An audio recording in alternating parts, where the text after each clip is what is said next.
Let's fix blurry Instagram Reels. Now, if you've taken a video either in Instagram itself or uploaded a video and then afterwards you publish it to Reels, it's a bit blurry or not quite as high quality as you would like. I'll show you a setting that might be causing it to be a bit lower resolution when you're uploading it. But first, hit that subscribe button down below. It really helps me out.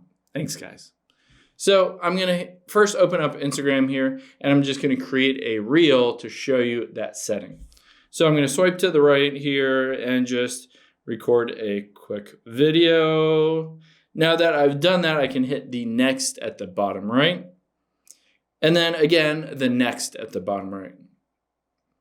Now it's hidden at the bottom here. I'll scroll down to the bottom. You can see advanced settings. I can tap on that.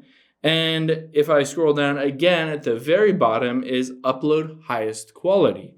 So it says always upload the highest quality videos, even if uploading takes longer. So I can toggle this on, and this means that even if I'm on, say, cell data or Wi-Fi, it's a little bit slower, it will always prioritize to upload the highest quality video, and so you don't have any kind of blurriness or pixelation when you go to upload that reel and you post it on Instagram. Hope this helps. If you have any questions on that, leave them in the comments down below, and I'll catch you on the next one.